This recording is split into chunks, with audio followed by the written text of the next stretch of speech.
Guys দেখেন সেই সুন্দর একটা মার্কেট আগে ট্রেড নিয়ে আইনি, তারপর আপনাদেরকে দেখাই যে আমি কেন ট্রেডটা নিলাম। গাইস অবশ্যই আপনারা আমাদের স্ক্রিন দেখতে পারতেছেন। আর আমি কিন্তু ট্রেডটা নিয়েছি যে এইখান থেকে কিন্তু ট্রেডটা নিয়েছিলাম। এই যে যখন মার্কেট এইখানে আসছিল তখনই কিন্তু আমি ট্রেডটা নিয়েছিলাম। এই যে এই ক্যান্ডেল আমার ট্রেড পড়ছিল আপের দিকে। তো আমি কিন্তু 5 মিনিটের ট্রেডটা নিয়েছি আপের দিকে। কেন আমি 5 মিনিটের ট্রেড আপের দিকে নিলাম?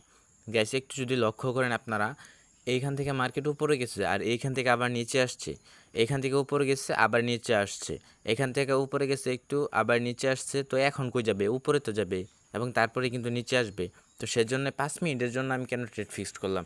কারণ দেখেন 1 মিনিটের জন্য যদি এখান থেকে ট্রেড ফিক্সড করে দিতাম, অনেক মানুষকে লস দিয়ে তারপরে মার্কেট কিন্তু আবার উপরের দিকে যায়। সেজন্য আমি 5 মিনিটের ট্রেড দিচ্ছি যাতে আমার লস না দেয় মার্কেট। আর গাইস আপনারা যদি লক্ষ্য করেন, মানে এইখান থেকেও মার্কেট কিন্তু বারবার উপরে যাইতেছে বা এইখান থেকে কিন্তু মার্কেট উপরের দিকে গেছে গা, তাহলে এটা স্ট্রং একটা সাপোর্ট লেভেল পর্যায়ে চলে গেছে। তো স্ট্রং সাপোর্ট লেভেল যেহেতু, তাই বিদায় কিন্তু আমি এখান থেকে ট্রেডটা নিয়েছি। আর যদি স্ট্রং সাপোর্ট লেভেল না থাকতো তাহলে কিন্তু আমি ট্রেডটা নিতাম না। গেস এটাই হলো লজিক। গেস মার্কেটে আপনারা ভালো করে আসেন, ভালো করে দেখেন, মার্কেটটা বুঝেন, তারপরে ট্রেডটা ফিক্সড করেন আপনারা।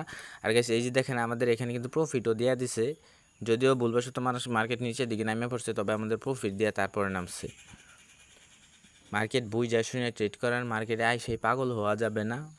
একটু ভালো করে বুঝা নিজের ইমোশনটাকে কন্ট্রোল করে তারপরে ট্রেড করতে বসেন গাইস।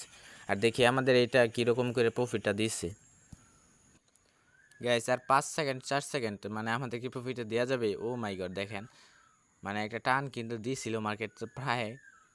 তো গাইস